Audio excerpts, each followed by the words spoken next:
Hi guys, it's Ben from Mirabeau, and today we're going to be cooking a lovely pan-roasted hake dish with chorizo and chickpea stew, and we're going to pair that with Mirabeau Classic. Okay, so we're going to start off with some lovely spicy chorizo to make our stew. We've got some cumin and fennel seeds, which we'll crush up shortly. We're going to start building that with some lovely red onions, some garlic and some celery, tinned tomatoes, use fresh if you can, some smoked paprika, and some tinned chickpeas. We're going to be pairing this with Mirabeau Classic today. It's a lovely wine, classically dry from the Provençal region, certainly sweet enough and certainly robust enough to stand up to that spicy stew. We're actually going to be using quite a lot of it in the stew, and it's great to drink alongside too. Starting with that lovely spicy chorizo, we're going to slice it up. So put that chorizo into a cold pan and bring it up to heat to make sure that fat renders really slowly, and that's what's going to add the flavour to the dish. So after a few minutes, they're going to start to look lovely and golden and brown on the outside, certainly not burnt, and that's what we want. You'll notice loads of that fat's rendered down, and that's what we're going to cook our onions in. Out we come with the chorizo. We'll set that rendered chorizo fat to one side, and that's what we're going to cook our onions and our garlic and everything else in, and they'll all take on that lovely chorizo flavour, which really adds to the depth.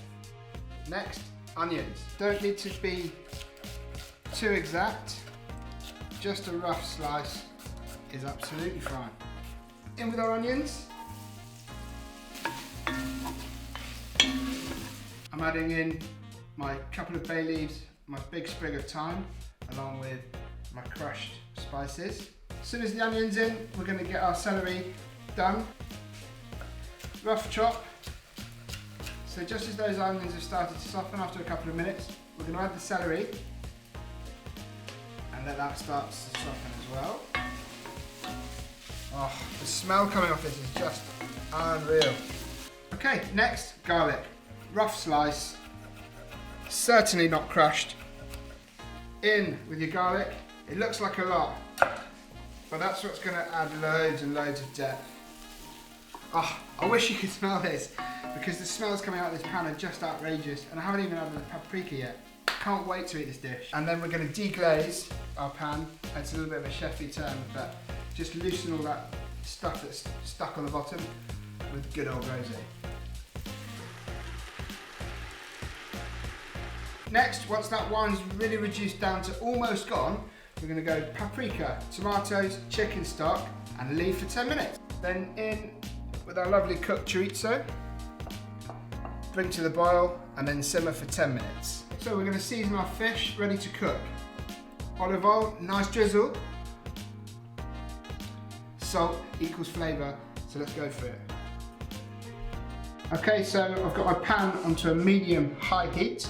You really don't want it too high because you don't want to scorch that skin.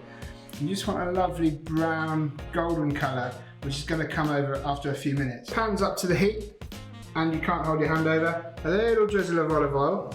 Okay, fish in. Skin side down first.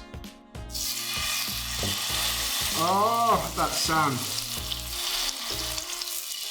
Skin side down for a few minutes, probably 3 or 4 minutes, until that white colour that you associate with cooked fish starts to overtake the translucent raw. We're just going to prepare the aromats. So we're going to baste our fish with butter, melted butter, garlic and thyme. And this really is what sets it apart from what we do normally at cooking at home and what that fish tastes like when you have it in a restaurant. Okay, so once you've basted that for a few minutes, you're going to take a toothpick or a small knife, just poke your fish. If you get any resistance, your fish is not cooked, and you need to cook it for some more. So I'm going to get that out to rest for a few minutes. Oh, look at that skin. Now we're going to finish it. To taste, of course. For me, that needs a good couple of pinches of salt. Lemon in half, don't muck about. Final taste. Really important you taste as you go, guys. Now we're ready to plate up. We're going to start with the stew, pop the fish on top. Just a ladle or so on each plate. With a lovely sprinkle of parsley. We're going to pop our fish on. 1, 2. And here we have our pan roasted hake with chorizo and chickpea stew. It's bopping with flavour. I can't wait to eat it, and I can't wait to drink a glass of Mirabeau Classic with it. Hope you enjoy, and we'll see you next week.